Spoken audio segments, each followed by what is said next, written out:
won the Super Bowl. The Packers' all-time leading scorer. For Mason Crosby. It's time for the Mason Crosby Show with Mitch Nellis, presented by Verizon, the #1 network in Milwaukee, on 1250 AM and 105.7 FM The Fan, powered by the Potawatomi Sportsbook, and on the free Odyssey app. Lightning and the thunder. But after all these years, I'm still scared of thunder. It's time for Middays with Thunder with Mitch Nellis, broadcasting live from the 1250 AM and 105.7 FM The Fan Studios, powered by the Potawatomi Sportsbook. I just wanted to see what would happen. There we go. I just didn't hit the button soon enough.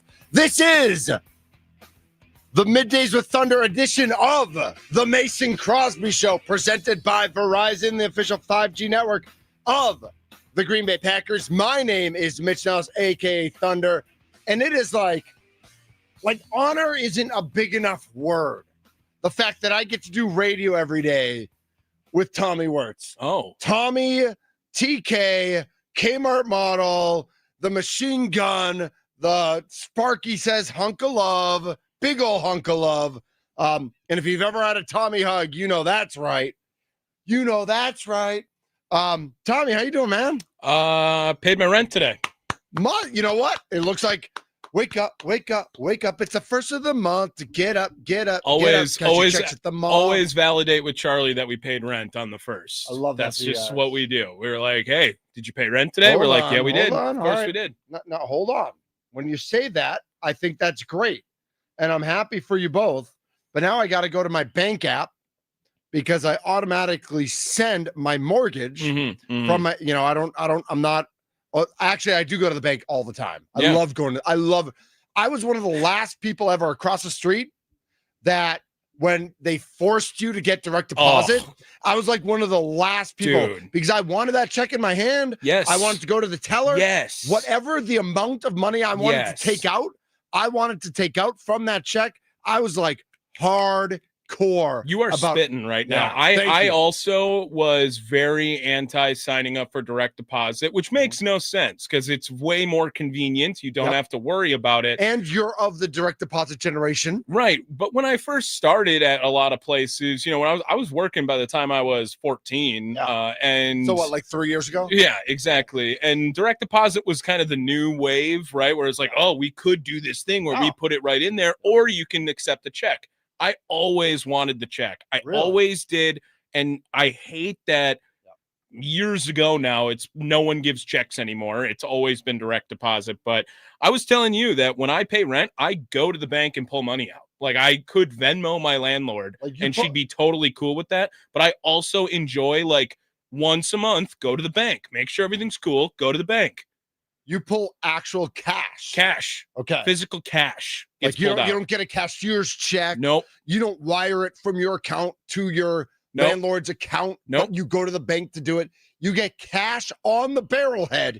You take it and you hand it to your person. Absolutely. Yeah. Would you leave it somewhere or do you have to actually physically hand it to I have a process of the drop off. Okay. But I prefer to go to the bank, pull the money out, and I don't care if it extends my day or anything along that. Mine is not out of my account yet. I don't know what's going on. So I am all in on you saying I wish I could get checks because I would love another excuse for some reason just to go to the bank. And I think there's a little bit of old school parenting in there too, with just how my parents always approached with money. But I agree.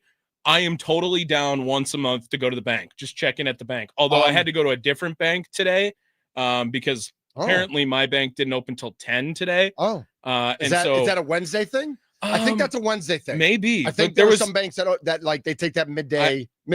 I like to give my Tri-City and Cudahy love. I had to go to South Milwaukee, unfortunately. Sorry, though. I tried to crack a joke to the teller and she was not going today. Really? She was not going. Just to be a nice person, but it was not the same. She was like, oh, do you have an ID for that? I'm like, do you need to do that when you pull money out? Right. And I was already reaching for my ID as I said it. Like you were kidding. And she was like, absolutely, you do. Yes. I was like, okay, sorry. This is the Mason Crosby Show presented by Verizon. I'm Mitch Nellis. He's Tommy Wirtz. Just a little slice of life talk there. But what does our buddy Wayne like to say when the Packers like win? Oh no, it was Ted Davis. Do you remember what Ted Davis used to say when the Bucks would win a game? He would say, "This one's in the bank, earning interest."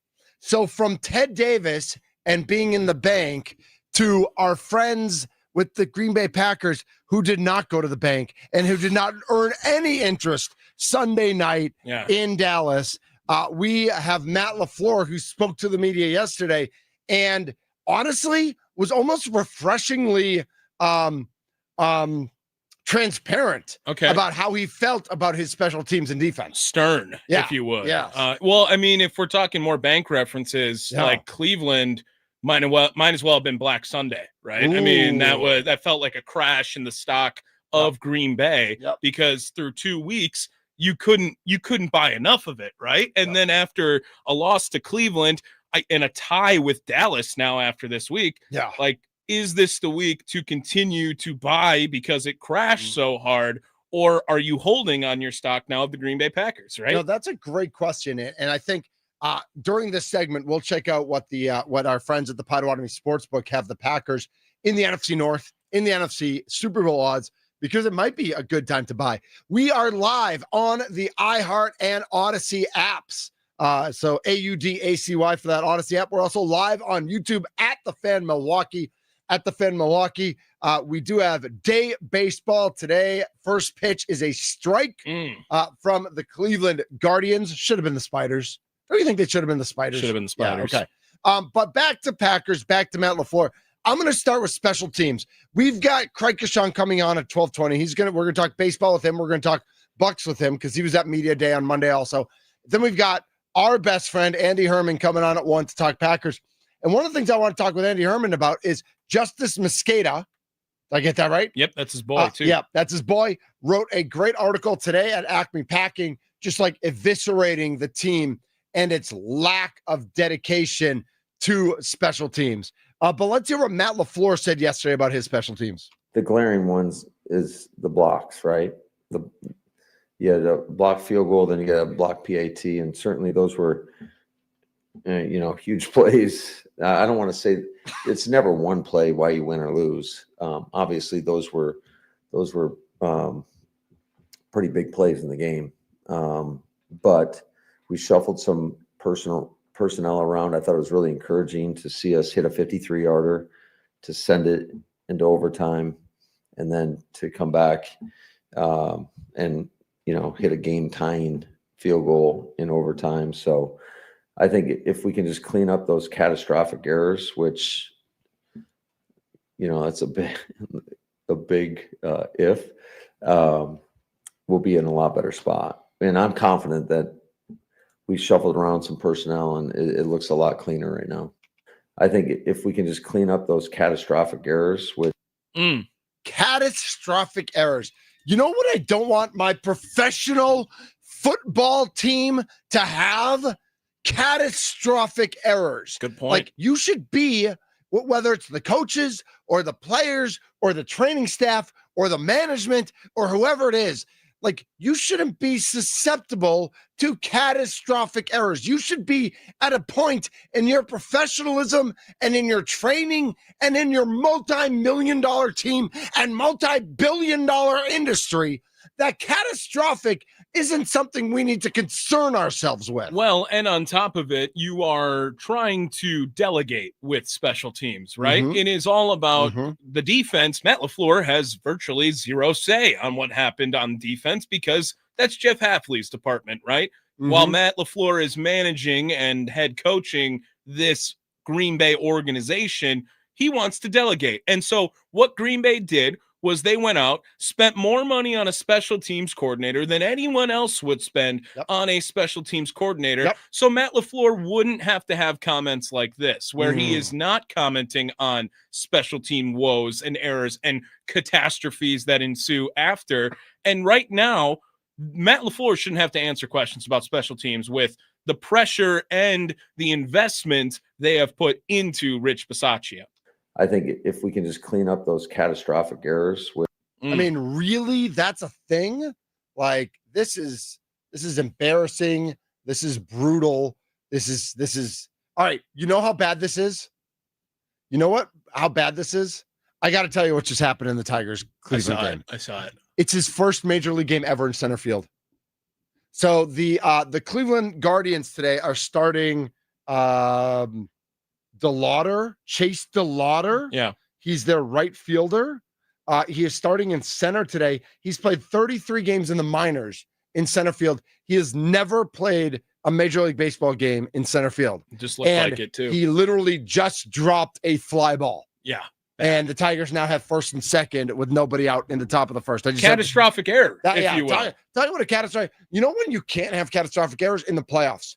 And I would say I would almost say to Matt LaFleur, like, at least this happened in September, right? At least the catastrophic error, both by the special teams and Jordan Love's turnover against Cleveland, happened in September. At least the special teams catastrophic error and the turnover by Jordan Love in Dallas happened in September. Because if these happen in January, you lose your job. Well, and now the trick is to find that upward swing. How do we get the upward swing back on special teams? Because I was very frustrated about a comment on the Green Bay football postgame show, which is right immediately after every Green Bay Packer football Sparky game here on the Fan. Yep.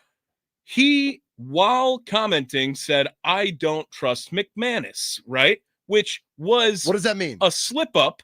Okay. Because what was the context? It was the 53-yard kick to win the game, or to tie the game, to Which make it go to actually, overtime. It sounded like he made a big deal out of, like, that was a great, like, that's normal. Huge kick. 53 is the new 50 in the NFL, right? I'd almost say it's not a huge kick. Like, I expect him to make that kick at this point. Well, and again, it is this narrative that has now been turned into, I don't trust McManus, because it's not McManus. It's the field goal operation as a whole that now you have to hold your breath. The Packers fans have been in this boat and were in this boat to start last season with Braden Narvison, remember? But everything was wide right? He couldn't kick, he couldn't hook it for any reason. He couldn't. Everything was wide right. Then McManus comes in and everyone can ease. The tension is gone. But now the operation is a mess. Do we trust McManus? I 1,000% trust Brandon McManus. Okay, so then you also trust Osrich and Whelan. Yes. Right. Like three of them we trust. Yes. The only question I'd have about McManus is, are there kicks he's kicking low? I don't know the answer to that because I'm not. But the kick in Dallas didn't matter at all. Maybe the one in Cleveland. Assuming he's kicking the way he's supposed to be kicking, it's not on those three. It's not on the specialists. It's on the execution of the other 8 guys. It's on the coaching. It's on the personnel. It's on all of that. Well, and you're going to set me up beautifully, and I know you're going to know what you're going to know what I want here. But special teams is now back in the same boat. Even with the personnel you're confident with, you are unconfident in. And not only just on field goal kicking, but Matt LaFleur talked about Savion Williams and talked about Matthew Golden also being a part of that special teams operation. And while that might be a personnel you could be excited for, it just shouldn't be that personnel. And maybe there is something to say about that with field goal team too. Field goal and an extra point and all that sort of stuff. This is the Mason Crosby Show presented by Verizon. Mitch Nellis and Tommy Wirtz are with you today. It is Wednesday, so it's a human day for Mason. He's getting all his stuff done. He'll be back tomorrow. Of course, you mentioned Matthew Golden, Savion Williams, and I think we learned certainly this week, Matthew Golden hadn't returned a punt since high school. Savion Williams hadn't returned kickoff since his freshman year in college. Here's Matt LaFleur. Because we feel like they give us the best chance at being successful. Oh, that was confident. That was real confident what he just said there. And there's been a lot said about that answer. He was specifically asked about how he fit, why Matthew Golden and Savion Williams are the two out there, and he says this. Because we feel like they give us the best chance at being successful. So good. Right, because he knows he's lying. and he knows he has to back up his guys. Yes. Whether it's Golden and Williams or Bisaccia or cover for the rest of the guys who don't want to do the job, Keyshawn Nixon or wide receivers. Look, I'm not mad at Keyshawn Nixon at all. I'm not mad at him either, but they have better options. And I would like to see, like, after Savion Williams messes up 2 kick returns in a game and you're in overtime, then maybe you put Keyshawn back there for 1. If Keyshawn Nixon was playing a poor cornerback 1, I would more validate, why don't you get out there and return kicks? But he said he wanted to focus on being cornerback 1, and he wanted to be the guy when Jair Alexander was going to leave, and Keyshawn Nixon has put his money where his mouth is for the most part, I think, in 2025 to start the season. He had the really bad blunder of just not coming back to the ball last time around, but I still think that this is the team. Like, if Keyshawn Nixon's going to be cornerback 1, like, absolutely he doesn't have to return kicks, and I don't want wide receiver 1 or wide receiver 3 to return kicks either, Mitch. But I do want if Savion Williams has messed up kicks, okay, and you have Bo Melton back there with him, and it's overtime, okay, maybe Keyshawn can do it once. He doesn't have to do it all game long. But if you're in overtime, knowing that your defense is going to get a rust anyway, you just gave up a field goal to start overtime, right? You're getting the ball back. That's not a time for Savion Williams to again make another mistake. Absolutely. There's got to be somebody better than Savion Williams, or smarter, or whether it's how he's being coached. Let's hear the rest of what Matt LaFleur said there about Savion and Matthew. Because we feel like they give us the best chance at being successful. Liar. It's just one of those deals where you'll take your lumps. I think so. Yeah, I think so. Yeah, I just take your lumps. You got to get experience one way or the other, and it's not. They do a great job in practice. I think that's ultimately. Yeah, I get it. Game's a little bit different in practice, you think? especially. You think, Coach? When you're catching kicks, because in practice nobody's going to blow you up, and then maybe they should. Maybe they should blow Savion up in practice. I mean, he got thumped pretty good. I did think his pop-up game was on point, though. He showed some toughness. You don't score points with a pop-up game. But he's a tough guy, and I think we've got a lot of confidence in both those guys and belief that they're going to continue to get better and better. Well, they can't get worse. Well, I also think that, again, I would rather them be better on the offense than better on the special teams. I don't want them returning. Golden, especially. Yes. Savion, I'm okay with, if he has the talent and the knowledge how to return kicks.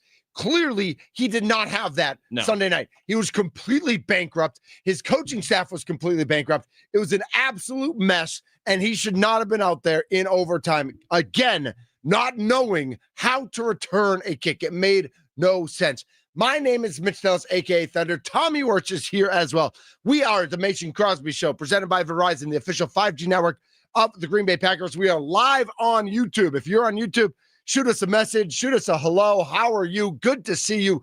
Good midday to you. Craig Coshun from FanDuel Sports Wisconsin, both Brewers and Bucks coverage, and he's done it all in the state of Wisconsin. He will join us next here on the Mason Crosby Show, presented by Verizon.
This is the Mason Crosby Show, presented by Verizon, the official 5G network of the Green Bay Packers.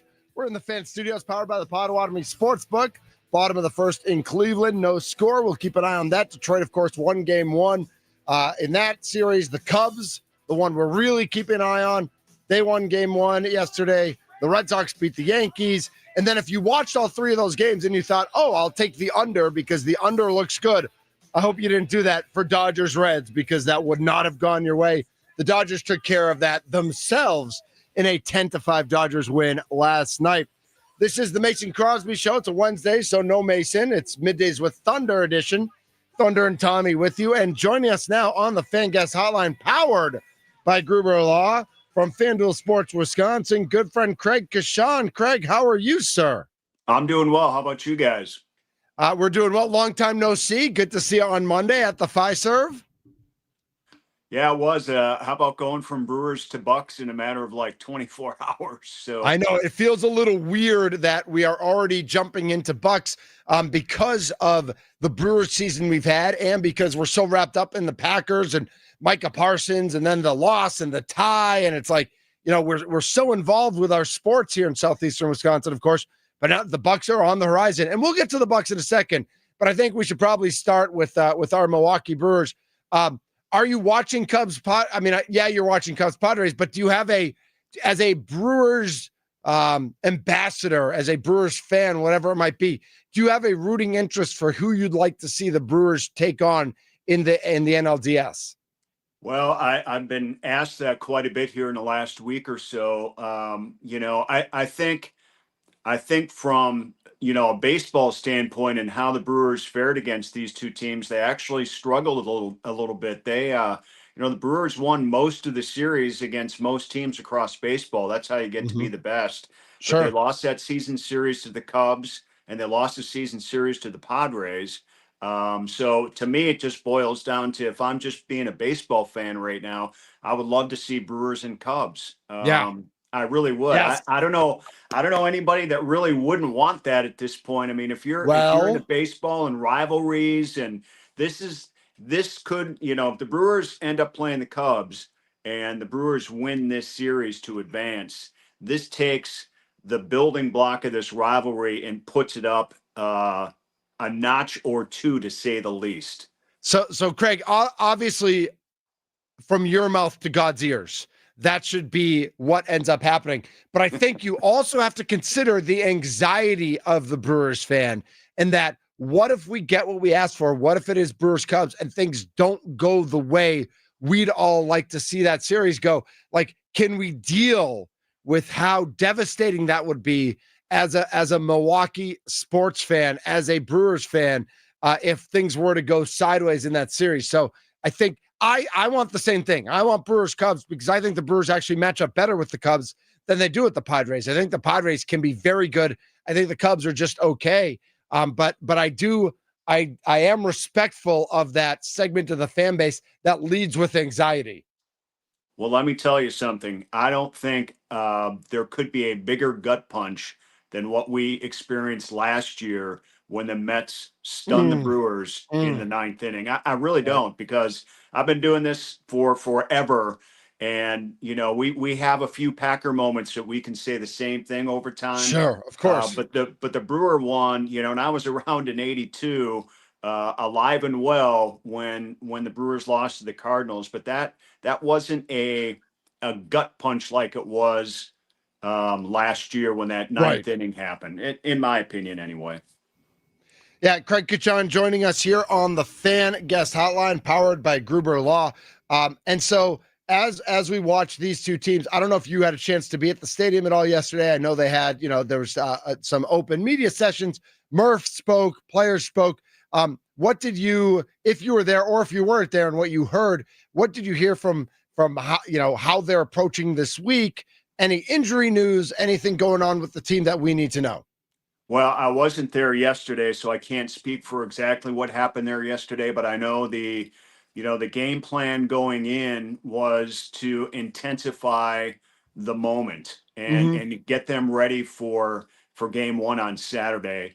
Yep. They're in such an unusual position right now with this bye. It's just so new to the organization, and I think for a lot of teams, it's tough to handle because you've got to figure out a game plan. You can't just take Monday off and waltz in and do whatever you want on Tuesday, Wednesday, and Thursday. You got to have a game plan, and if anybody in baseball has a game plan all the time, it's the Brewers organization. So I'm confident that they're handling this very well. And I will say I was always a little leery on these days off and getting a bye. What do you lose as far as the juice and that type of thing? But this team needs it right now. And I really truly can hardly wait to see how they come out on Saturday. I'm expecting big things from them and to be really, really ready to roll. That's for sure.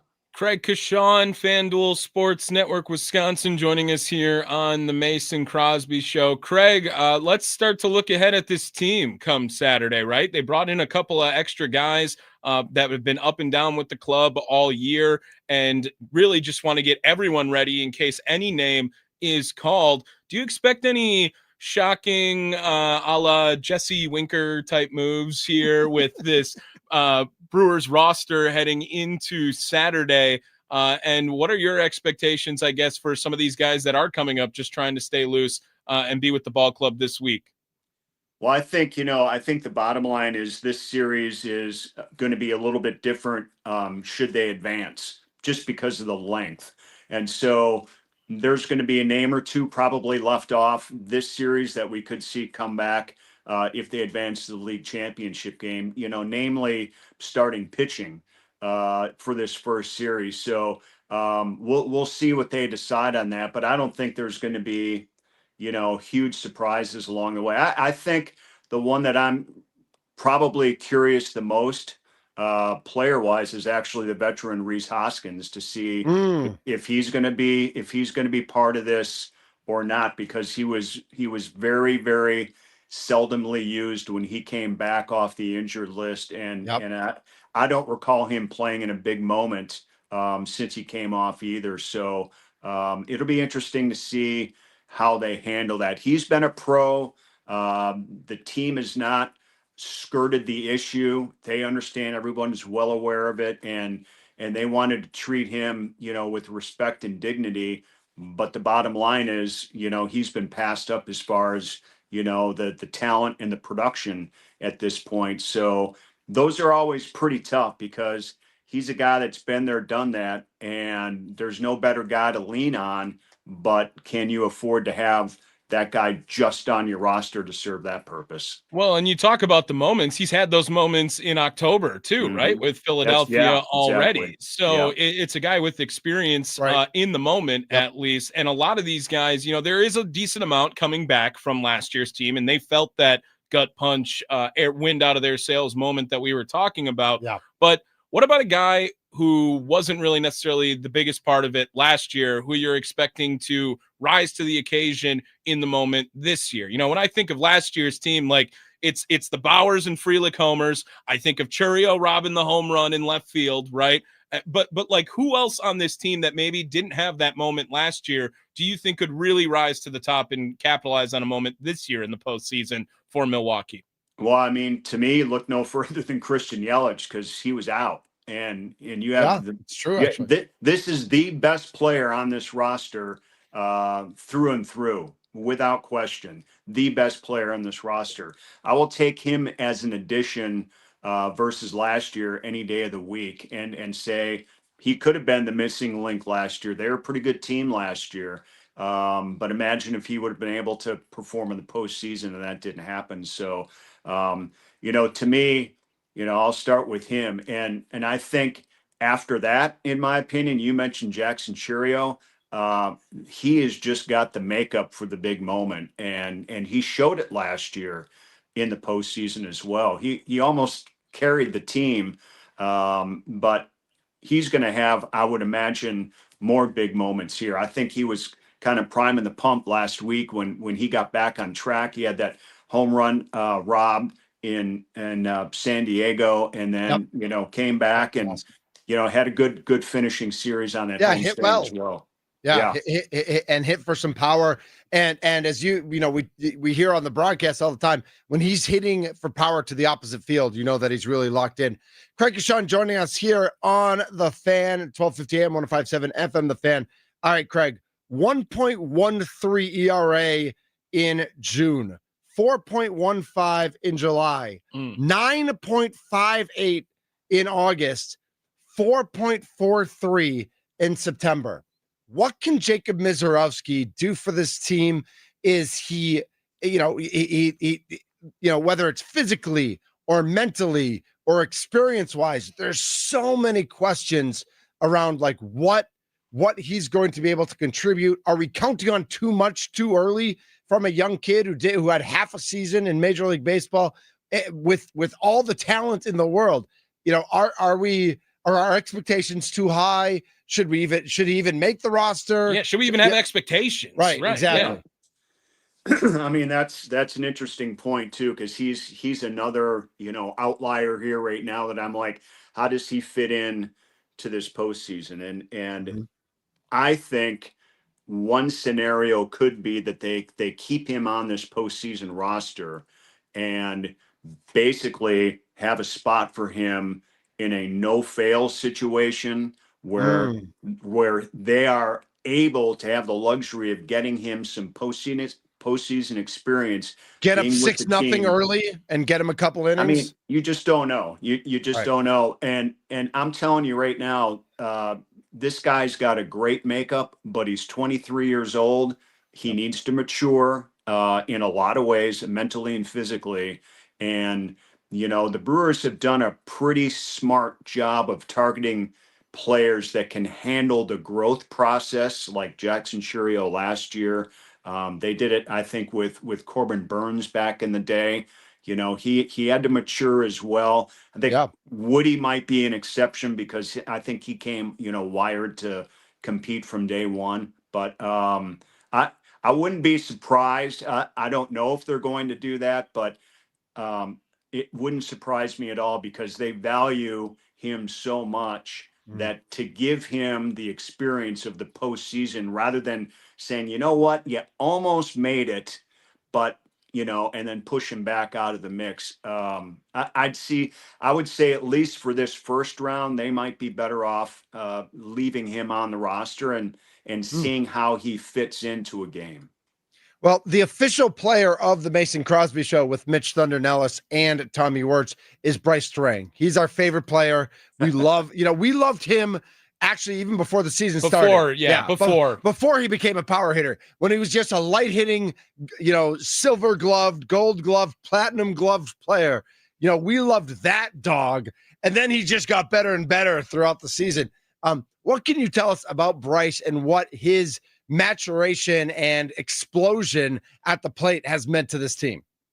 Well, I think for him, it's, for what most people can't see, it's that work under the radar that just doesn't fly in front of everybody else until you get into a game. And, he's working so hard at a lot of things. And, he has a really quiet demeanor, but he enjoys the game so much and has such a competitive edge to him that it's been great to see him kind of blossom and make this run in the second half as far as slug goes and home runs and whatnot. And then to me, I think if you just go back to the beginning of the season, he just wasn't all the way healthy either. And, that takes time. Once you get into the season like this, it takes time to feel right about yourself. And it doesn't surprise me to see what we're seeing now. I think everyone's like, oh, why isn't he this way in April, May, and June? But I think he just had to get healthy. And he's such a perfect example of how great ball players are made. They're not great the first year. It takes a year or two or three to become that, but you see the progress along the way. And we've always seen that with Bryce. The whole defensive thing is just off the charts. He's been great defensively since day one, but to be a Hall of Fame type player, the offensive part of it is a gradual build in the beginning. And I think he's well on his way right now. Craig Coshun, FanDuel Sports Network, Wisconsin, joining us here on the Mason Crosby Show. I just got one more here for you. Maybe Mitch has one more after. I'm looking at the starting pitching during this first series, especially here, Craig. And we were hearing that we might get an announcement on Brandon Woodruff yesterday. That's been pushed back. I think that whole situation is like, if he's done, why not just say he's done, right, Craig? I would assume that we should have news by that if he's not going to be available. But let's not even talk about him. It's the other two guys that are going to be starting pitching, Freddie Peralta, Quinn Priester. Is there anyone else the Brewers would rather have in those two moments right now? You want to talk about the process of maturation. Like, Quinn Priester did it in front of our eyes this whole year and was a stud the entire time. And Freddie Peralta, it really seems like he's also taking that next step into not just the ace of the Brewers, but an ace in terms of MLB baseball goes, Craig. Yeah, indeed. Well, I mean, yeah, it's going to be those two guys in the front. The Woody thing, I just go into that, and I'm just going with the attitude he's probably not going to pitch. So, but that hasn't been official yet, and that'll be up to them to announce that and lay a plan out. But Freddie has been phenomenal. I mean, just the fact that I think Freddie's incredibly underappreciated. I think Freddie's got such talent that I think he's just in a spot where people are like, why can't you pitch through the fifth inning? Or why can't you pitch in the sixth or seventh?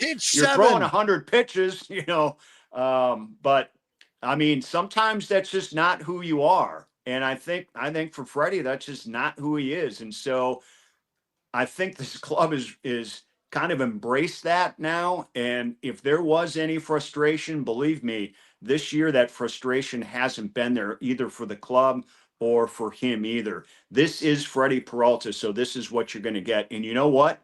In the postseason, if he only allows 1 or 2 hits and only 1 run in 5 innings in the postseason, especially, this guy's primed this club for the finish of a game with the bullpen that they have. So he's going to do his part. And the fact that he's taken the ball every game this year, and it's just who he has been in his career. He's your 30 start guy. And he's gonna get a lot of strikeouts. Postseason, we've already seen it after the first day of the 4 games. Ton of strikeouts. So to me, look for that. The aces looked like aces yesterday. That's for sure. They absolutely Skubal, did. Crochet, Freed, even. They all look good. Craig Coshun, FanDuel Sports Network, Wisconsin, joining us. And because I saw you on Monday, I got to ask you a Bucks question. We're not ready for Buck season yet, and it's not official yet. Although I will let everybody know that as a long-time season ticket holder, I went to a 10-pack this year. I didn't do the full season, but I did do a 10-pack this year. So I'm still in the family. Was there anything that surprised, obviously Giannis wasn't there with the COVID and stuff like that. Miles Turner was fun. Bobby was introspective. Did anything really stand out to you on Monday? Is there anything you're really looking forward to storyline wise with this team as training camp and the beginning of the season gets underway? Well, I mean, 2 things for me stand out above anything else. Just the fact that as a whole, this team is so doggone athletic and going to be so different from what we have seen the last couple of years. To me, that is by far the most exciting thing, because you have to compete at a high level physically, and the game is fast, and it hasn't been for this team lately. Right. And so this year, obviously, it should be much different. And then Miles Turner. I mean, I'm still, you go all the way back to when that move was made, and then how they prepped the move with moving Dame on. It's still, I think, stunning to me and a lot of people in the NBA that they were able to pull that off. And then you get a guy of 2 qualities. You get the quality of Miles Turner on the court after 10 years. If you don't know who he is, you're gonna. And just the quality of the person that he is. He is an incredibly fun guy, obviously highly competitive. But he wants to, he wants to get around the city. And I say, look out, man. He and Bobby Portis could team up together and I was going to say they need to have like a little friendly competition that's like friendly, but like who's doing more fun things in Milwaukee because there really is that much to do. Yeah, there is. And I think, that would be so great, for the city if this team competes at a high level and to have these two guys, be the men, the men of the city and go out and have some fun and want to shake some hands, want to talk to some people and experience where they've been too, right? Socially. Yeah, So yeah, absolutely. I'm looking forward. Those are the two things for me. This whole Giannis and this whole trade stuff is, I know you guys have to cover it on a daily basis and stuff, but I don't see anything to it at all. No, we view it the same way as you do. Like it's a lot of palaver. It's a lot of national guys wanting to make names for themselves. Yeah.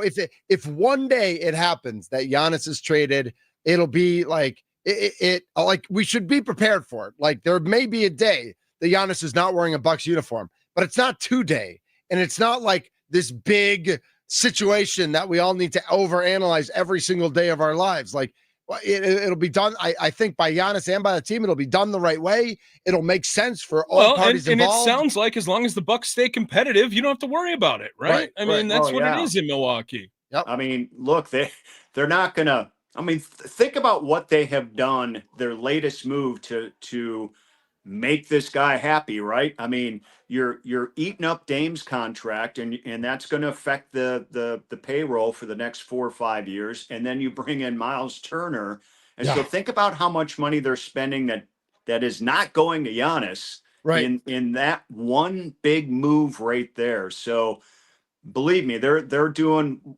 everything that they can to make this guy not only happy but make this team a winner around him. It's the hardest thing to do in the NBA is to continue winning. And we're going to see it with OKC here in the next year or two as well. It just is that way in the NBA. It's how they're financially structured, and I'm not overly happy with the way they're structured, but it is what it is, and everyone's playing by the same rules right now. Ask the Boston Celtics. Yeah, that's for sure. Craig, thank you so much for jumping on today. Had a blast catching up, talking some Brewers playoff talk, and a little bit, before we know it, it will be Bucks season. So we are ready for it. It was great catching up. We'll be watching, and we'll definitely do it again soon. Thanks, Craig. All right.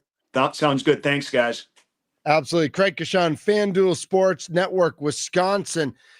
You can follow him on Twitter. Let's see. Do I still have it up? It's at Craig Coshun. It's just at Craig Coshun. Yeah, nothing crazy. Nothing crazy. I didn't know if there's a WI after it or something like that. Just at Craig Coshun. Yeah, love that. And he's been around in the market forever. He's seen it all.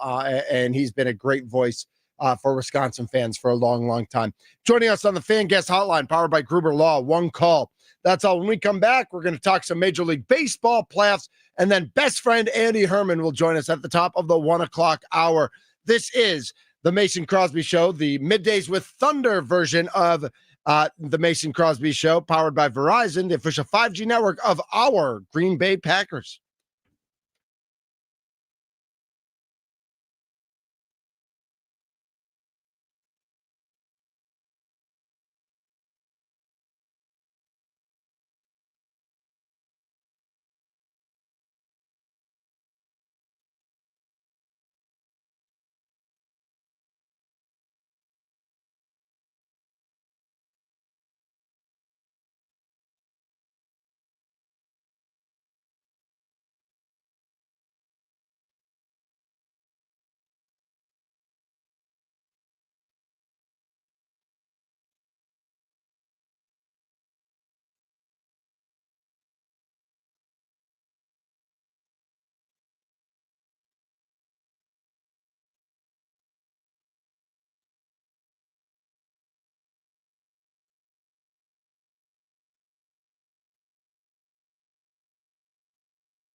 we're something, but we're a force when we're together. I don't know. Man, my brain is so broken. This is the Mason Crosby Show. It's Middays with Thunder edition of the Mason Crosby Show here on 1250 AM, 105.7 FM. The Fan. Again, our thanks to Craig Coshun for jumping on to talk some Brewers, some Bucks, some baseball, some basketball. FanDuel Sports Wisconsin.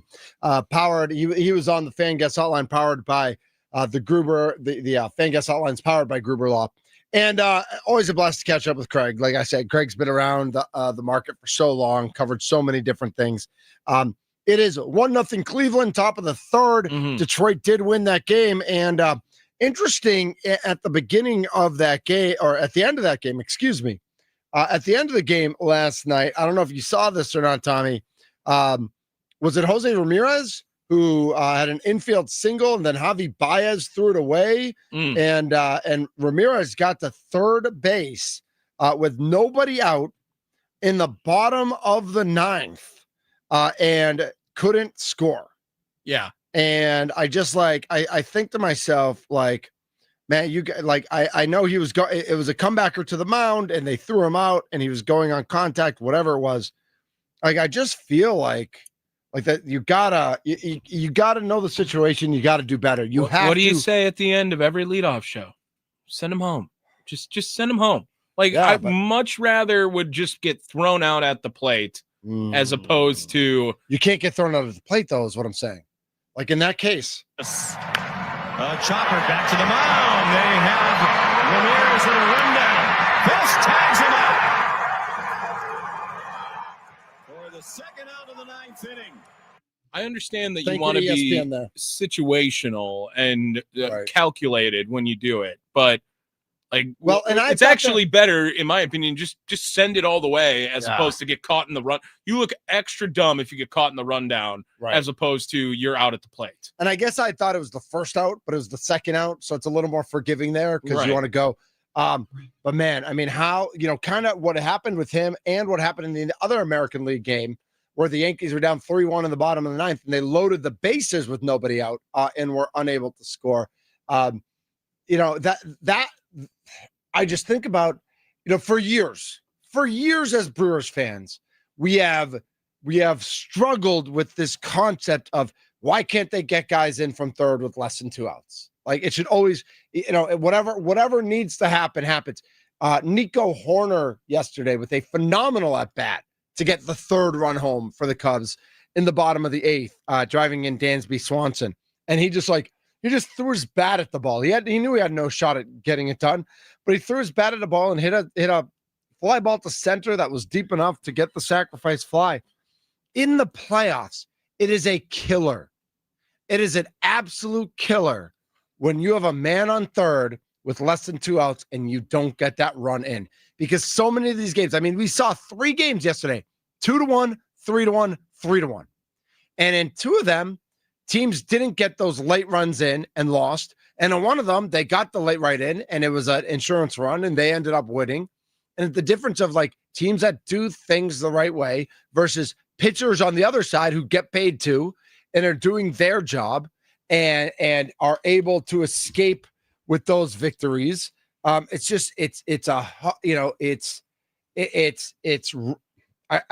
so disheartening when you have that situation.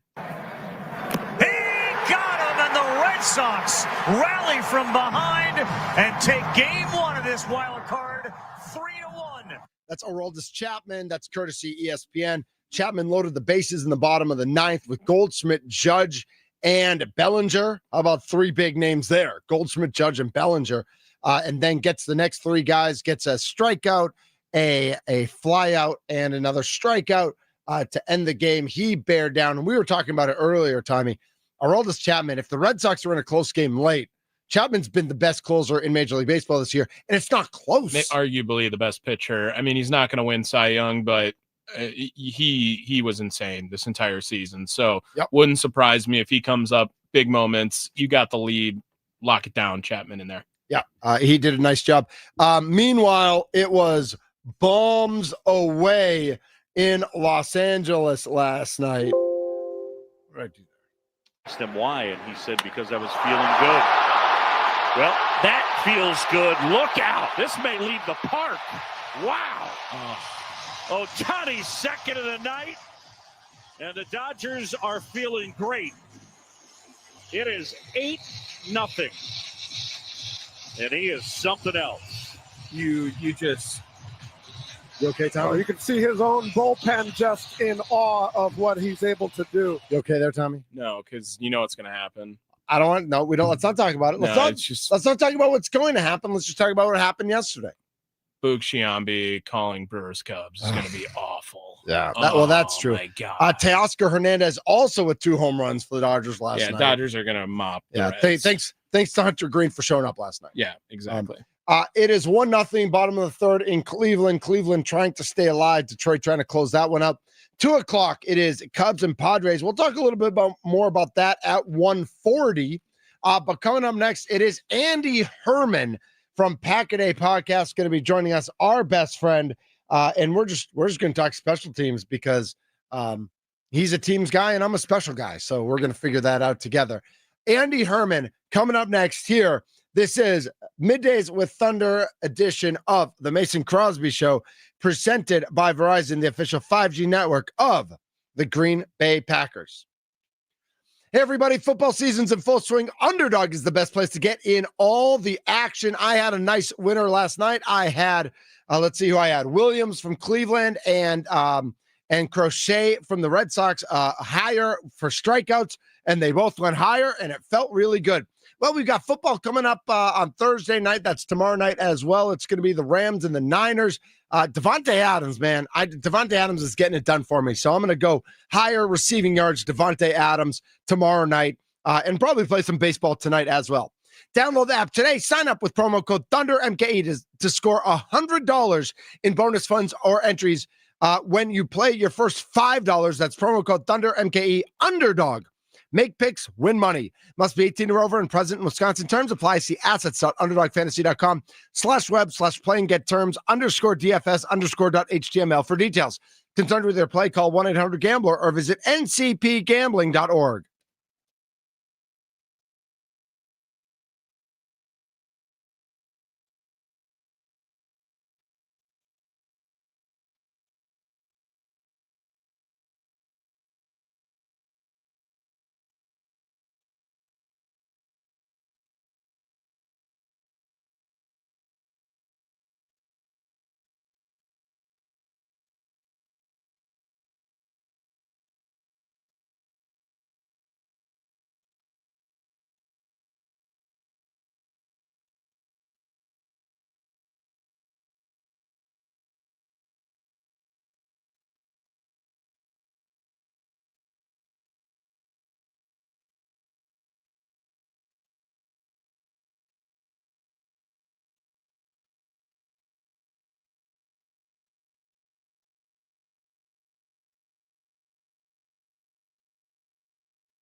It's time to talk about the Pack with Andy Herman of the Pack-A-Day podcast on the Mason Crosby Show with Mitch Thunder Nellis. Presented by Verizon, the official 5G provider of the Green Bay Packers on 1250 AM and 105.7 FM, The Fan. Yeah, I don't even know because it was like watching a slow motion car crash in front of your face. Guess who's Pack? Pack again. Oh, give Andy's me credit. Back. Give me credit. Tell a friend. Guess who's Pack? Guess who's Pack? Guess who's Pack? Joining us now on Middays with Thunder edition of the Mason Crosby Show presented by Verizon is Pack-A-Day podcaster extraordinaire, Andy Herman. It's a heck of an intro. Speaking What's of up, baby? viewing a car crash in slow motion, the Pack Again song. I was, I'm not sure how, you know. Oh, you didn't love it. Well, I mean, it was kind of my idea, and I knew Mitch Nellis would love it. Yeah, and I loved it. He ran with it, and drove with it, and wherever the car crash would happen, he was down with. That's right. That. That's Yes. right. I'm here for it. Everything Sunday night was a car crash, except for the offense, I guess. First of all, Andy, how are you, my friend? What's going on? I'm doing great. Thanks as always for having me. Appreciate you guys, and always great catching up with you too. Absolutely. What's bye week like for Andy Herman? Bye week is Vegas week this week, so I'm heading to Vegas tomorrow, and then I'll get back on Sunday. Tomorrow? Hold on. So I'm cramming everything that I can in today, getting all the episodes uploaded for Thursday through Sunday, and just trying to get caught up on as much as I can, and then coming back Sunday. I'm on southwest.com right now. Let's see what we can do. I assume you got like an extra bed for me or cot or something. You are welcome in Vegas anytime, my friend. They have multiple hotels in Vegas. I don't know if you've been there. What? No, they have one hotel. Come on. Are you allowed to tell us where are you staying at? One of the big Aria. Staying at the Aria. Nice. Okay. Not been yet. So, what's your game of choice?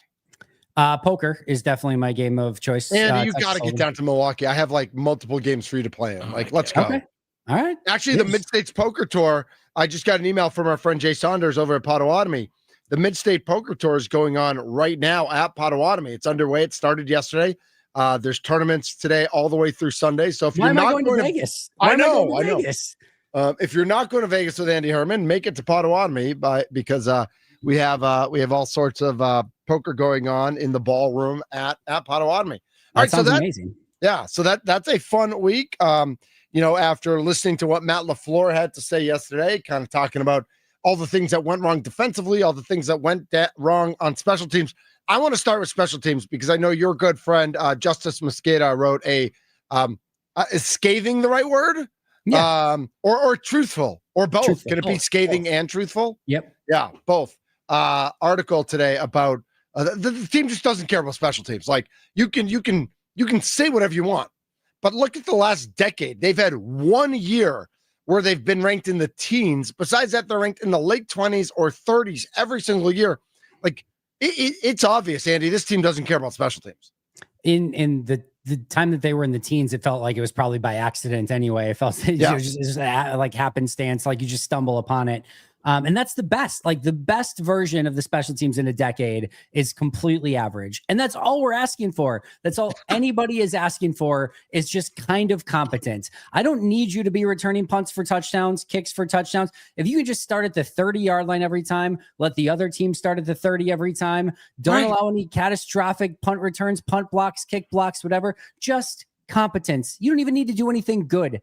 Just competence. That's all we're asking for. And it's far too much to ask. And even when you have a catastrophic mistake 1 week that legitimately and literally costs you the game against the Cleveland Browns in a massive upset.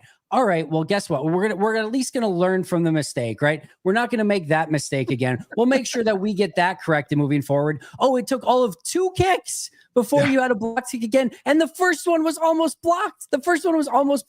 So the second one you get, and then of course it's returned for 2 points, gives Dallas the momentum. The offense was dominated up until that point. The defense was dominated up until that point. And then your special teams basically cost you 3 points in a swing on that play. It's just remarkably stupid. Some teams are blessed with certain things. Green Bay gets blessed with quarterbacks. That's a good deal, but they are completely cursed when it comes to special teams. I don't ever that we're spending, we have this all wrong, guys. We have this all wrong. We spent the offseason trying to ban the tush push, ban special teams. Sorry, Mason Crosby, ban special teams. That's what this organization, this community, this state should be focused on, is banning special teams. We need it out of the game entirely, and then we can sleep at night again. Thank you. Yes. Tommy, you got that? Ban special teams. And on Monday, Mason made a really good point, and you can tell that as a kicker, he had this mindset of it's all about effort and care on special teams. And the Packers, year in and year out, consistently put out terrible effort and probably don't care as much as they're supposed to, Andy. And he had brought it up with how Bisaccia especially loves to fight for starters, right? And I assume it's just like the most athletic guys. You want a lot of athletic guys out on special teams. But Andy, I think that doesn't necessarily promote care. You should be putting guys out on the field who do not see the field otherwise on special teams, so that they can at least have some pride in, hey, this is where my job is. This is what I am asked to do. Because quite frankly, I can understand why a guy who's on the starting defense or the starting offense can put on the back burner in their minds special teams play. Well, what's maddening about this is in general, I agree that it's clearly been something that they have not put all of their time, effort, and energy into to make better, right? But this is not a few years ago where like the bottom of your roster is stacked with developmental players like Raven Green and Alex Light and Yash Nyman and Tim Boyle, etc. Guys that are just, hey, we're going to keep them on the back of the roster because we think they have some potential. They can't play teams. They can't do anything for us, but we don't want to cut them. We're going to grow them on the side, right? Now it's like you're filling the back of your roster with guys like Nick Neiman, with Zane Anderson, to an extent with Bo Melton, with guys that are actually core special teamers that are supposed to help you. And even getting guys like Isaiah McDuffie and Tyron Hopper. Ben Sims is on this for mostly special teams, at this point in time. John Fitzpatrick is a core special teams guy. So you have this group of players that is set up to be there. You've got the kicker in McManus, the punter in Whelan. You just re-signed the long snapper to a new lucrative extension, at least in long snapper terms, right? So like, there's not a ton of excuse, even from a personnel standpoint, of like, well, they're not investing in the players. They are. Now, there are some deficiencies, right? Get this team a freaking punt returner. Like, you have multiple spots open on your 53-man roster. Can you find one guy who knows how to return a punt? That would be nice. But other than that, like, you have the players that you need to be successful on teams, and they're not. And to me, that comes down to Rich Bisaccia. That comes down to Matt LaFleur, and it has to be emphasized to get better. And I'm with you, Tommy. You've got to figure out a way to make it so that this is just as an important aspect as much as offense and defense is, and that you're putting the time, effort, and energy to make it that way. Wow, Andy, if only they brought in a has-been wide receiver / punt returner in preseason that everyone could have been excited about to be meaningless in the offense and be maybe a key piece on special teams, so you wouldn't have to throw Matthew Golden or Savion Williams or Keyshawn Nixon back there to return. Are you McCall Hardmaning? I am right McCall Hardmaning right now. I mean, just like, again, Andy, I understand in preseason it was not a great performance and it didn't look pretty, and everyone was worried about if he was going to have to return kicks or punts or whatever, but it's got to be better than Matthew Golden spamming circle and then getting popped in the face on the first time he's trying to return a punt. And Savion Williams letting every ball drop in front of him. Oh, my gosh. Yeah, no comment. You're 1,000,000% right. But Andy, I want to flip the argument for a second, because you said it's Bisaccia and it's LaFleur. And Mason said it's effort and care. But what if at its core, it's draft and develop? You know, I know they brought in Nick Neiman, and that's a guy from outside the organization who's supposed to be good at special teams. But what if, because they're so tied to this draft and develop, and I know under Gutekunst they've changed that a little bit.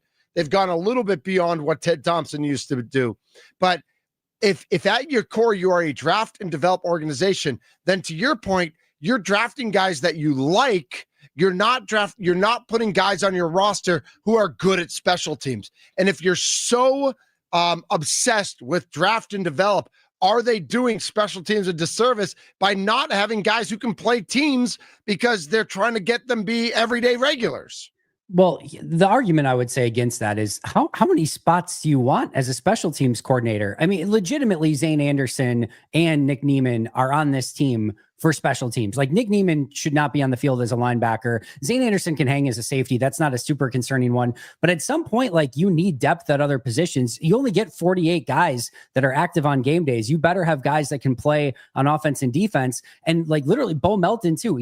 They've literally almost like switched his position just so they could find a way to keep him, because he's a core special teamer on 4 different units: kick return, punt return, kickoff, and punt coverage. So like, you are putting a huge chunk of guys on this roster that are there specifically for special teams, not just in the past where you used to just say, hey, you get a long snapper, kicker, and a punter, and then you got to figure out the rest. And even guys like Isaiah McDuffie, who are on this team as a backup linebacker, like, you should be able to win with that. Even guys like Tyron Hopper, who's on the team now, that's a draft and develop guy. He is like an ideal fit for special teams. And again, I think buy-in goes a long way in this, and kind of what Mason is saying and Tommy's reiterating here of like, you got the hard part of this, right, is every single one of these guys that are on a roster in the NFL, they were the dude in their high school. They at every sport, in baseball and soccer and football and basketball and wrestling, whatever they were in, they were the guy. In college, in their team, they were the guy. They're the alpha, they're the everything. And then you want to go to this player and be like, oh, actually, we just want you to play kick coverage. And he's like, kick coverage? You know, what do you mean you want me to play kick? You want me to be a gunner? You want me to be a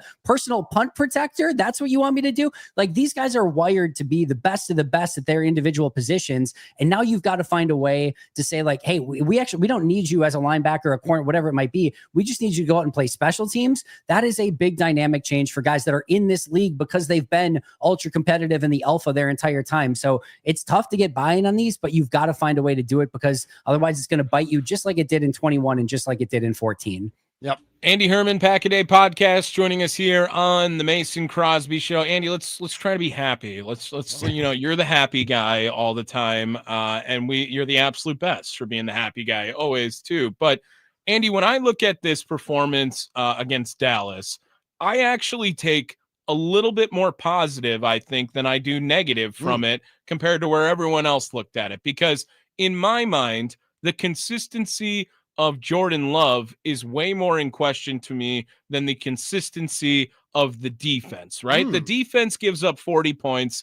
I don't expect that to be a common occurrence. We can remember this game and put it in the back of our mind to know what happened and what went down to give up 40 to Dallas without their number one wide receiver and one of the best in the game. But to see Jordan Love's play through the first 4 weeks of a season, Andy, we haven't seen him play this well through the first 4 weeks of a season in his tenure with the Green Bay Packers yet. And for that reason, I feel more optimistic knowing that if Jordan Love can maintain this consistency now with the Green Bay Packers at a start of the season, he'll catch up to the performance that this defense I know will put on at the end of the year too. Yeah, I think if you're looking for positives, right, on defense, we've seen 3 weeks of some of the best defensive football we've seen in Green Bay. It looked phenomenal. It looked like a Super Bowl defense. Now, outside of Cleveland, you know, if you take that game away and just say, wow, they put 27 against Detroit, 27 against Washington, and then 40 against Dallas, you're saying, like, this is one of the best. This is a Super Bowl caliber offense outside of 1 week against Cleveland, right? And special teams is like a, you know, XFL caliber special teams. Well, and even in that game, Andy, like, Jordan Love was the only reason they could move the ball up the field against Cleveland, it felt like, too. Yeah, no, for sure. So I think if you're looking for, you're saying, like, I've seen already the vision for this offense. I can see a Super Bowl offense. I need to ignore one of the weeks, but I can see it. I can see the vision for the defense. I see a Super Bowl defense. I need to ignore one of the weeks, but I can see it. So to me, this isn't about can they or can't they. I've seen it already in the first month of the season and against good teams like Washington and Detroit. But now I just need to see it consistently. When you do go against a really good defense like Cleveland, you can't completely crap the bed and only put up 10 points and be the main responsibility for 7 points because you allowed an interception return to the 5-yard line, right? And then on the defensive side, it's great that you've been playing great defense, but when you play the number one offense in the NFL, the type of offense that you're going to see in the playoffs, you can't give up 40 points. So to me, it comes down to consistency. I've seen the vision. The vision is good. Now, can you just do it with regularity? Andy Herman joining us here on the Fan Guest Hotline, powered by Gruber Law. Andy, flipping it back to the defense, what do they need to do to counteract if Dak and the Cowboys figured out that quick passes and getting rid of the ball as soon as possible against what should be a really good pass rush with Micah and Rashawn and LVN and the rest? What does the defense need to do to counteract that, or what techniques can they employ to be better prepared for that next time somebody tries to do that to them? Yeah, I think the big thing I would say is that the corners need to play better than they played in this game, and they need to tackle better. I don't think there's any sort of like crazy formula. I thought the defense was still rallying to the football well. I thought they played with good energy and intensity. Micah was still completely wrecking shop up front. And sometimes you run into a quarterback that's just absolutely on fire. Dak read everything perfectly. A defense that gave every single other quarterback headaches, including Jaden Daniels, Joe Flacco, who's seen everything, and Jared Goff. They confused the heck out of all three of those. Dak was just on one, and every single time they posed a question to Dak, Dak had an answer for it. So I do give a lot of credit for Dak, but I do think that, when they came up and kind of pressed those wide receivers, especially George Pickens, Hobbs, Nixon, Valentine, weren't really up to the task. They need to be better. And then I think if you just tackle a little bit better in the open field too, some of those third and short, second and shorts become second and long, third and longs. And then you can get into some of your fun packages and your blitz packages to, kind of rattle Dak even more than they already did. So I don't think there was anything that I have like major long-term concern on. And I do tip my cap a lot to Dak Prescott in this game. A couple minor things, and especially the corners just playing a little bit better would go a long way if that happens in the future.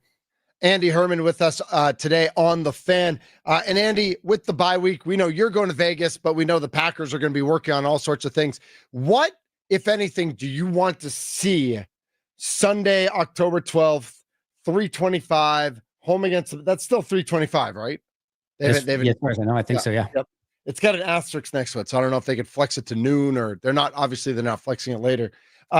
What do you want to see on the field, whether it's offense? Let's take teams out of it. Let's not take special teams, but offensively or defensively, are there any changes or wrinkles or personnel collections that you want to specifically see that you think they could work on in the next week and a half that they'll be ready for when they take the field again against Cincinnati?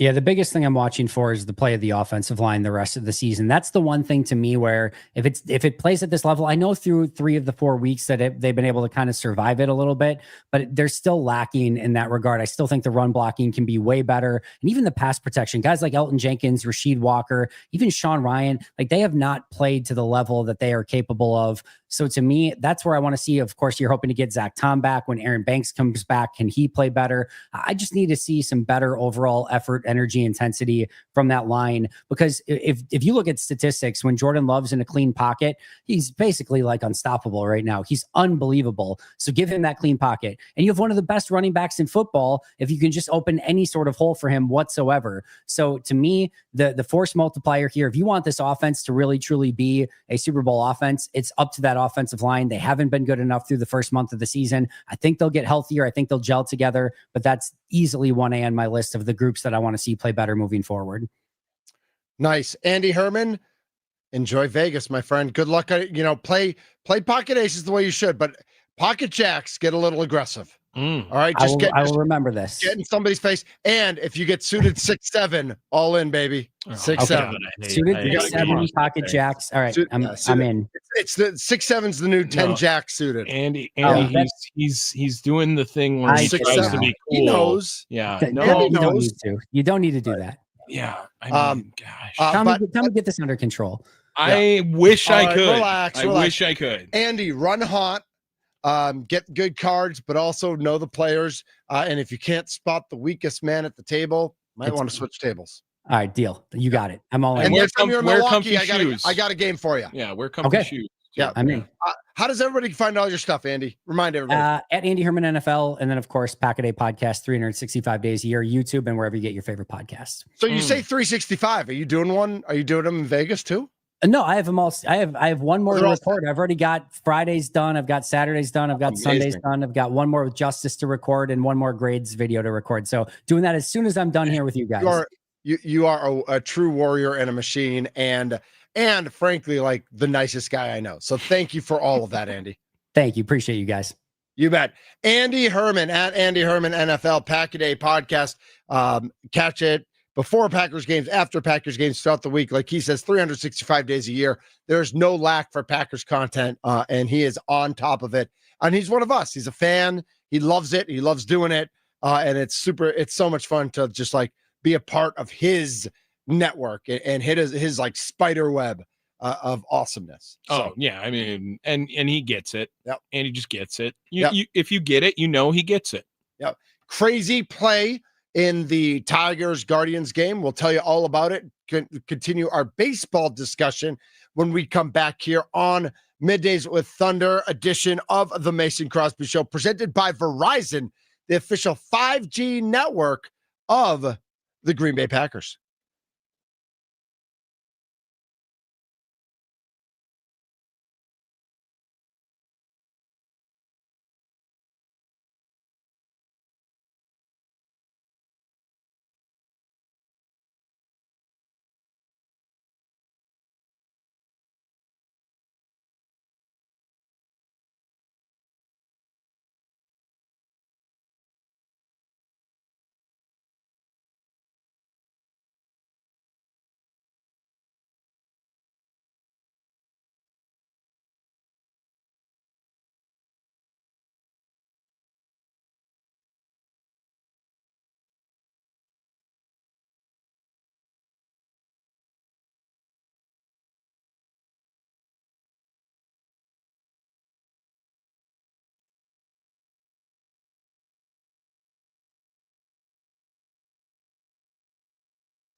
Oh, I'm sorry. We back?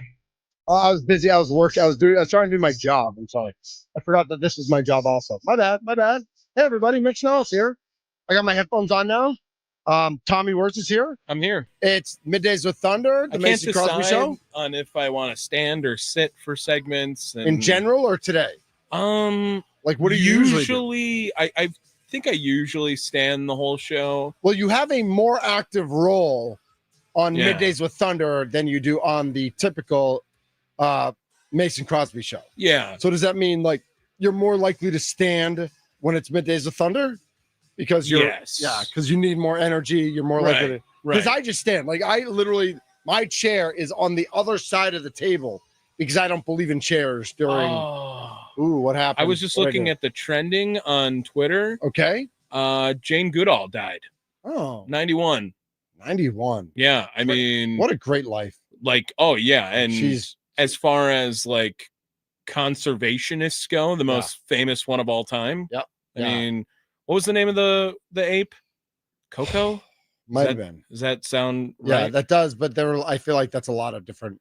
I feel like there's been a lot of apes named Coco. So yeah, we'd have to look that one up. All right. Well, like, that's I don't know. I mean, interesting what shows up on your feed. Well, just like, damn. This is the Mason Crosby Show presented by Verizon, the official 5G network of the Green Bay Packers. It's the Middays with Thunder edition. Mason's off today. He'll be back tomorrow. Our thanks to Andy Herman for jumping on the Fan Gas Hotline powered by Gruber Law. One call, that's all. And Packers have a lot of things to figure out. Special teams and offensive line are two of the main ones, and they have a bye this week, so they have a lot of time for the offensive line to get healthy and or figure things out. Special teams, who knows? Like special teams is like Andy's going to Vegas, and it's like shooting craps. It's like, who knows what's going to happen? Like, is a 7 going to come out? Is like an 11 going to come? Or are we just going to get 5 6s in a row and everybody goes home happy? Nobody knows what's going to happen with that special teams and Rich Bisaccia and Matt LaFleur and Goody and the guys who are there are supposed to be good at special teams and whatever it might be. We are 1-1 in the 4th inning of Cleveland and Detroit. Interesting play. Want to run this one by you, Tommy. Detroit has the bases loaded with 2 outs. Mm-hmm. They get a single up the middle on the left field side of second base. Again, the center fielder for Cleveland has never played center before in Major League Baseball. But because there's 2 outs, they're running on contact. First guy scores easily. The second guy, as he's coming in, the guy who was on first, Zach McKinstry, tries to go from first to third. And he is humming. And I would actually argue he probably beat the throw, but he had he had a head first slide where his lead hand missed the base. It was on the side of the base, and his secondary hand went right up to the base. And as that happened, he got tagged. The ump called him safe. They reviewed it. He was out. Not only was he out, but the runner from second, who was rounding third going to home, was 1 step away from scoring. So they took that run off the board. Mm-hmm. So McKinstry made the 3rd out of the inning at third base when the bases have been loaded and cost his team a run. I don't know if the guy was sprinting full out. I think it's kind of human nature that when you're running and you think you're going to be safe, you pull up a little bit at the end as opposed to finishing off that run. 99% of the time we see guys score at home where they end up in a jog when they step on that plate. But a weird confluence of events to keep this game tied 1-1 now in the top of the 5th in a game that Detroit should be leading 2-1 pretty easily.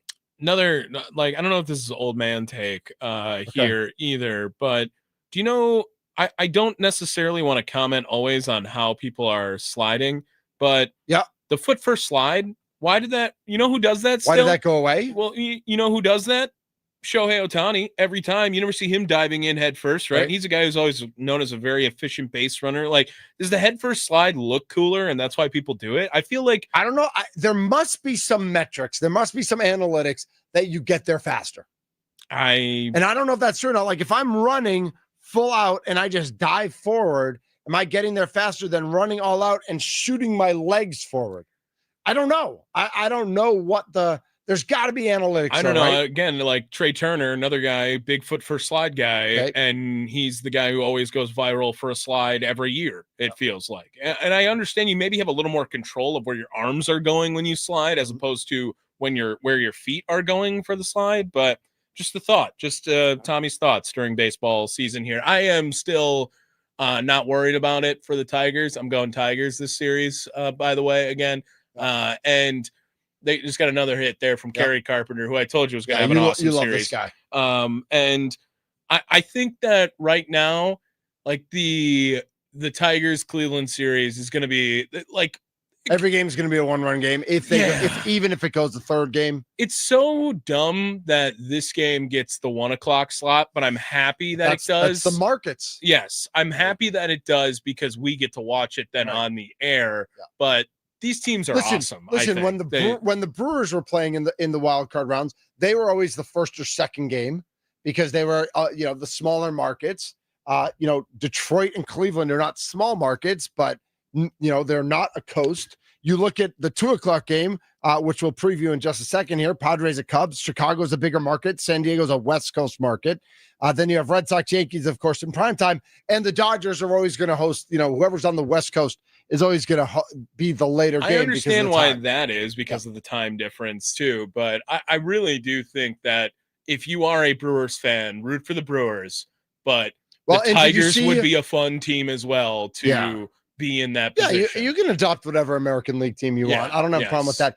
Did you see the Brewers news today about potential times for Game 1 this Saturday at AmFam Field? Of course, hosting the winner of Padres and Cubs. We're either getting 1:08 p.m. or 8:08 p.m. Yeah, why don't you read it for the people? I did see it, but set up the situation on what needs to happen for each of those games if the Brewers are going to be playing at either of those time slots. So this is 100% predicated on the New York media market because it depends on the Red Sox-Yankees series, but clearly the Red Sox not thought of National League getting the ratings that the Yankees do. If the Yankees win this series, against the Red Sox. Against the Red Sox. Yeah, the Red Sox are up 1-0. They won last night 3-1. If the Yankees win the series, the Brewers will play at 1:08 p.m. On Saturday. On Saturday. They will get the 1 o'clock game, the first game, the early game on Saturday. If the Yankees lose the series and the Red Sox win the series, like the Red Sox-Yankees, the Brewers will then get shifted to the late game and will play the 8:08 local time. That's Milwaukee time. They will play at 8:08 p.m. 8:08 p.m. At AmFam Field against either the Padres or the Cubs. And I can only imagine an 8 p.m. first pitch between Brewers and Cubs after Brewers and Cubs fans have been tailgating for 10 hours, how inebriated the fans will be for an 8 p.m. first pitch at AmFam Field if it ends up being Brewers and Cubs. Holy moly, hide your women and children. I do think that the Major League Baseball taking advantage of Brewers Cubs for a night game, if the Yankees aren't in it, is awesome. I think that that's fair. I think you got the best team in baseball in the regular season in the Milwaukee Brewers, and you have the third largest market in all of professional sports in North America as well at the same time. Yes. Between, Chicago, LA, New York, and Chicago, right? Mm-hmm. I love the matchup at night. I think that there's, as far as storylines go in the divisional series, I mean, is there a better one than Brewers Cubs? Because you're going to have the former manager who can't win because he's in a small market, but he's everyone's pride and joy. Like anyone would be lucky to have this guy on a team that's serious about going in on their investments, which Chicago not really that serious either, even though they have this facade that they are. Right. I think that they do not. Way to not sign Kyle Tucker to a contract, by the way. Brewers Cubs would be so exciting. And again, I'll reiterate this point I've said a couple of days now here. No team since 2022 with, I believe that was the new division, the wild card, how they set that up. Before that, there were 5 teams that made it. And the wild card and it was a best of one game, right? Game. Yeah. So since this new change with the 3-game series, no team has lost game 1 and won the series. No team. It's not happened. So you're telling me it's Cubs, it's Red Sox, it's that's what's Tigers happening. and it's Dodgers. Yes. Wow. No team has won the series if they lost game one since they switched to that new format. Oh. So at some point that will change. Sure, right? At some point. But a trend's a trend. Trend is a trend. Right. So, and again, would it shock you if the teams that won game one won those series? No, I don't think so at all. I think Boston would be the most surprising of them. Right. But I don't think anything there would shock you. The other three wouldn't even be surprises. Do you know how I was timid to play Chicago at first, just with the fear? You were silly. I'm all in on it now. Yeah. Like, bring the Cubs. Come up here.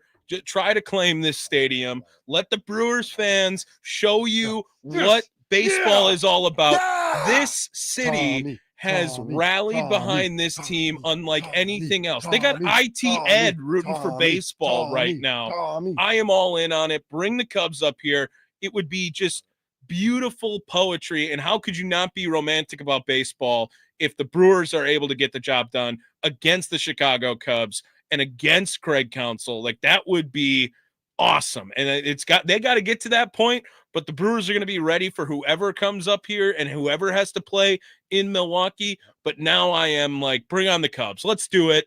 Like, I love the roller coaster of the ultimate high of high and the ultimate low of low that could happen with the series. That's what sports are all about. Tommy, I don't know if you know the answer to this or not. What are the two networks and or streaming apps that the Milwaukee baseball team will be playing on Saturday? TBS. Yes. And Fox. No. ESPN. No. TBS is correct. And NBC. But remember Paramount. what I said. Okay. I said what network and or streaming app? Paramount. Okay, closer. Plus. Nope. The Pembroke. The Peacock. No, not Peacock. What Hulu? What am I supposed to do? No, I love this. Oh my god. Because this is so the WWE network. Doesn't exist anymore. I did subscribe though. Nickelodeon. No.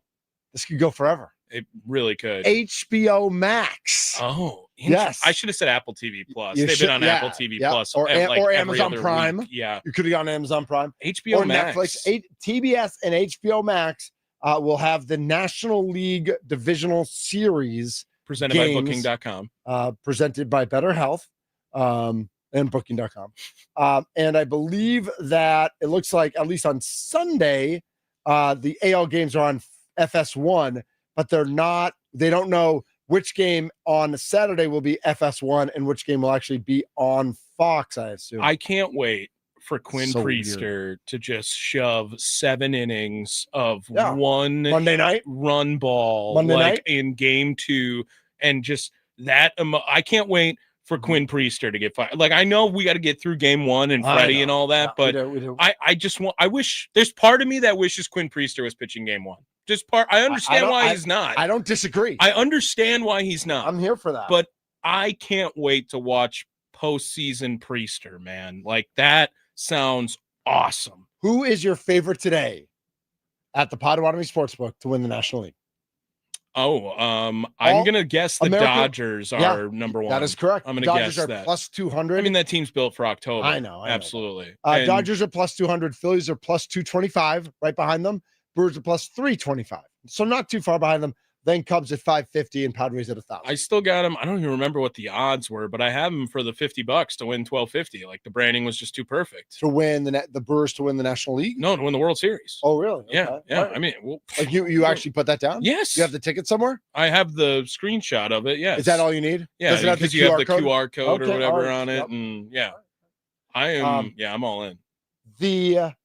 Let's see. I'm trying to check. Yep. The Brewers have a better odds chance to win the National League than the Packers do to win the NFC. Who would you take right now? Gosh. Right now. Wow. You have to bet on the Packers to win the NFC, not to win the Super Bowl, to win the NFC. Yeah. And that's to win the NFC Championship. Can I make another point before I give an answer here? Like, this has kind of been a topic of discussion. It feels like on some of these shows on our station. That's a great question. I hate it. I hate it. What? I just hate comparing the two sports. I don't want to separate them. Would you give up 5 years of Packers playoff? I hate that. I hate it. It's just so dumb to me. It's just a hypothetical. Right. I get it. And you want to say, who are you more confident in right now? Like, obviously, the answer is the Brewers right now. It's so obvious. In the playoffs? It's the playoffs, actually. And the Packers have played 4 games. And last week, everyone thought everyone should go in Green Bay. So where am I supposed to be? No, I'm not. Nobody knows. I hate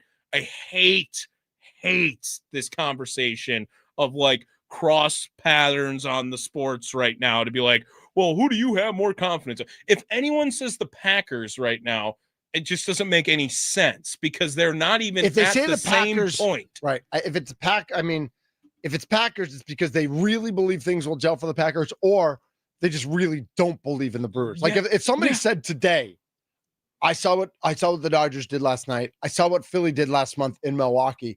I don't think the Brewers can beat either of those teams. You can make that argument. I don't think it's a good argument to make because Philly and LA have to play each other, and let's see how the playoffs progress. I kind of want to make another tattoo bet surrounding like a Jake Bauers home run. Let's say that for tomorrow. Okay. All right. He's Tommy Wirtz. I'm Mitch Nellis, aka Thunder. It is Middays with Thunder edition of the Mason Crosby Show, presented by Verizon, the official 5G network of the Green Bay Packers. Thunder Watch is coming up next, and I'm going to shock Tommy Wirtz with one of my Thunder Watch picks. I cannot wait for it. He's shaking his head no, but I don't think he's going to be mad about it. You don't surprise me anymore. What? It's pretty hard, at least. All right, that's fair. I got to work better on my jump scare game, apparently. This is the Mason Crosby Show, presented by Verizon, the official 5G network of the Green Bay Packers. We were in the fan studios, powered by the Potawatomi Sportsbook, where the Mid-States Poker Tour is going on this weekend. Just go to paysbig.com and find, click on poker, click on gaming. You will find all the information there. There are still tournaments that you can sign up for and play in the ballroom at Potawatomi this weekend.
This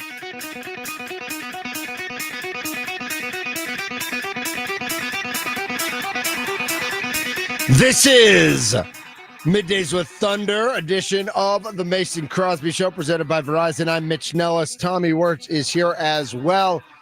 We are still watching the American League wild card round as well as getting ready for a bullpen game by the Chicago Cubs today. Kittredge is starting. He is a reliever for the Cubs, so we'll see what the Cubs can put together at Wrigley today. Nice. Time for Thunder Watch, Tommy. Thunder Watch. Do you remember who the latest name was? No on idea. Thunder Watch. No it idea. was Elton Jenkins. No. Okay. The Miz. Oh, the Miz. He's still on it. Still on Still it. on it. Yes. Jordan absolutely. Morgan, Luke Fickell, Elton Jenkins, Doc Rivers, Kyle Kuzma, Jimmy Haslam, Joey Ortiz, all still on Thunder Watch. I don't need Joey Ortiz on Thunder Watch. What? Just not relevant enough for right, you anymore? Thank you. That's right. Like I don't need. I mean, I'd like him to hit better with the bases loaded since he's the all-time Major League Baseball leader in career at bats with the bases loaded. It feels like after this year. Yeah. But I just don't need him on Thunder Watch. All right. Do you have any nominees for me, Mr. Tommy Dub? Gosh, I really just love the Miz being on it personally. Any if we're like gonna Matt go, LaFleur or I was gonna Packers or- say like easy, the layup of layups. Right. We were talking about the stock market. Yeah. And you know what the stock market can do? It can make you poor. Yes. But it can also make you Rich Bisaccia. That is where I am going with my Thunder I don't Watch hate nominee. that. I almost feel like from the Packers game, I almost want Savion Williams to be on it. Oh, Just no. 'cause, like, no. He's being thrusted into these positions catch because the ball. I understand. Catch Guess the who's ball. not drilling that into his head? How? I think it has been drilled into his head. I just think he got scared No, and because if froze it was up. drilled into his head, he would be like, hey, get out. You're done. Gone. Go. That's what any good coach would do. I know. I'm not a fire rich guy though. Oh, I'm not. I'm do better rich. Yeah. Oh, well, that's without. But I'm not a fire rich guy. You can't be anything all other right, than do put better. Rich Bisaccia on the list. I was driving in the car yesterday with Little Rumble. And Little Rumble, she was like, oh, are you doing Thunder Watch tomorrow since Mason's out? And I'm like, first of all, how do you know Mason's out? Second of all, how do you know about Thunder Watch? She's like, I listen to the show, Dad. Mm-hmm. Like, it's amazing. She said, you know who should be on Thunder Watch? I said, I have no idea. Who do you think should be on Thunder Watch? She said, Giannis. I knew you were going to say that. You did not. I swear to God, I did. Did you really? I wrote it down already. She said, Giannis is on Thunder Watch until he gets to America. Like, as long as he's stuck in Greece and he's stuck with COVID at home, he's got to get healthy. He's got to get better. He's not going to get anybody else sick. But Giannis is on Thunder Watch. So we assume for 1 week. For 1 week, Giannis is on Thunder Watch. So that's what I'm doing. I got Giannis on Thunder Watch. Also, Rich Bisaccia. I don't necessarily love Rich Bisaccia on Thunder Watch. I think he's a mess. And I know that teams are a mess for the Packers, but I just I don't know. It's kind of whatever. But I'll take it. Rich Bisaccia on Thunder Watch for now, and Giannis on Thunder Watch as well. We got 1-1 top of the sixth, Detroit and Cleveland. We're about 10 minutes away from first pitch in Chicago. Cubs and Padres game 2. I kind of want the Padres to win today because I want a game 3 because I just want whichever team comes to Milwaukee to get as banged up as possible and to give Brewers a better advantage over the pitching staff and the health of the team and all those sorts of things. This has been it for Middays with Thunder on the Mason Crosby Show. Mason's back tomorrow. I'm off tomorrow. To all of you observing, have an easy fast. And what I will say is if I've done anything knowingly or unknowingly in the past year to upset or offend you, I apologize and I ask your forgiveness. And Tommy, that starts with you. I hope that we are all good. This has been the Mason Crosby Show presented by Verizon. I was